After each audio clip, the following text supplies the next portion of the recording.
Good morning, everyone. This past week, we've seen the best and the worst of humanity. The heinous terrorist attacks in Paris and Beirut, in Iraq and Nigeria, they showed us once again the depths of the terrorist depravity. And at the same time, we saw the world come together in solidarity. Parisians opening their doors to anyone trapped in the street. Taxi drivers turning off their meters to get people home safely. People lining up to donate blood.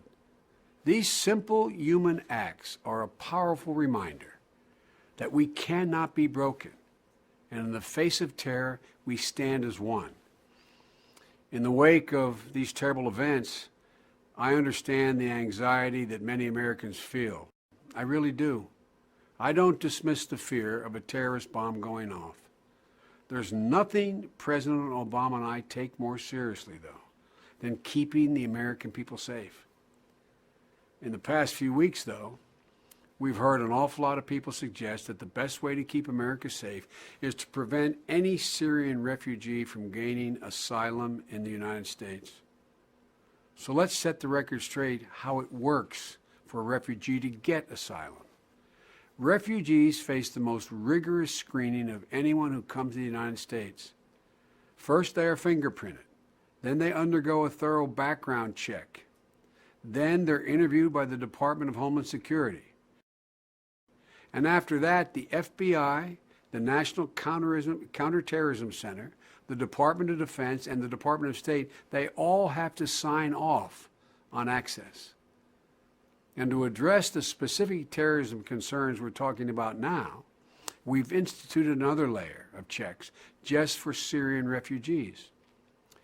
There is no possibility of being overwhelmed by a flood of refugees landing on our doorstep tomorrow. Right now, refugees wait 18 to 24 months while the screening process is completed.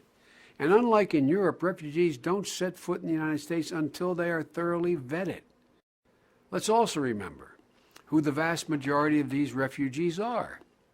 Women, children, orphans, survivors of torture, people desperately in need of medical help. To turn them away and say there's no way you can ever get here would play right into the terrorist hands. We know that ISIL, we know what they hope to accomplish. They've flat out told us. Earlier this year, the top ISIL leader, al-Baghdadi, revealed the true goal of their attacks. Here's what he said. He said, quote, "Compel the Crusaders to actively destroy the gray zone themselves.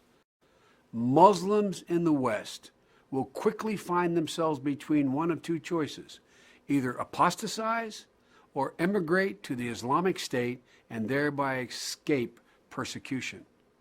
End of quote. So it's clear. It's clear what ISIL wants. They want to manufacture a clash between civilizations. They want frightened people to think in terms of us versus them. They want us to turn our backs on Muslims victimized by terrorism. But this gang of thugs, peddling a warped ideology, they will never prevail. The world is united in our resolve to end their evil. And the only thing ISIL can do is spread terror in hopes that we will in turn on ourselves. We will betray our ideals and take actions motivated by fear that will drive more recruits into the arms of ISIL. That's how they win.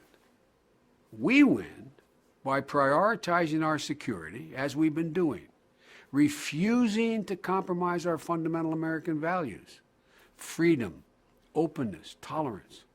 That's who we are. That's how we win. May God continue to bless the United States of America, and God bless our troops.